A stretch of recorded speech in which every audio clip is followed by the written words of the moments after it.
صدمة بعد الكشف عن السبب الحقيقي وراء رفض ريال مدريد عودة كريستيانو رونالدو.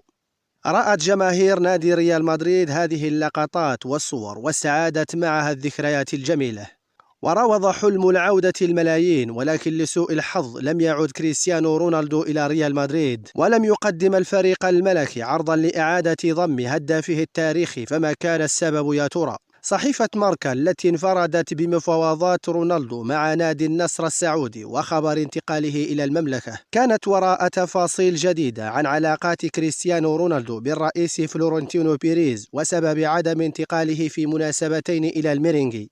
الأولى كانت بعد رحيله في صيف 2021 من يوفنتوس، والثانية عقب فسخ تعاقده مع فريق مانشستر يونايتد. الصحيفة المدريدية تحدثت عن عرض وكيل أعمال الدون خورخي مينديز موكله على إدارة ريال مدريد، وأكدت أن حلم صاحب الخمس كرات ذهبية الأكبر كان اللعب مرة أخرى في ملعب سانتياغو برنابيو، حتى أنه اختار بعد كأس العالم التدرب في مقر تدريبات فالديبيباس دونا عن غيره، خاصة أنه سبق وتدرب مع نادي سبورتينغ لشبونة. ولكن هذه المرة أراد صاروخ ماديرا إيصال رسالة للمسؤولين والجماهير بأنه جاهز للعودة، وفرصة اللعب للريال هي الوحيدة التي ستجعل كريستيانو رونالدو يرفض العرض الأسطوري من قبل نادي النصر السعودي.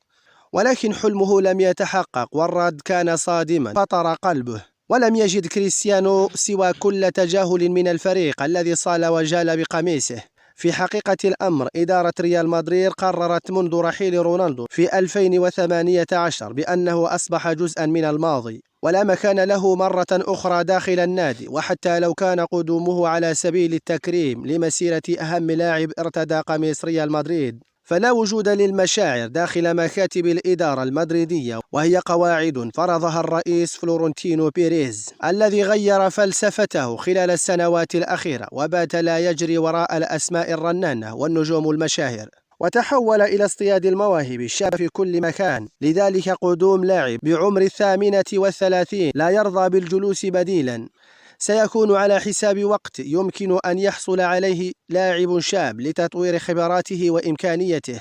لذلك بعد دراسة ومناقشة لم تدم طويلة قررت إدارة ريال مدريد تجاهل تلميحات كريستيانو رونالدو ومعسكره، ولم تقدم له أي عروض، بل سمحت له بالتدرب وحيدا غريبا، وهي معاملة لم يكن ينتظرها الأسطورة البرتغالية.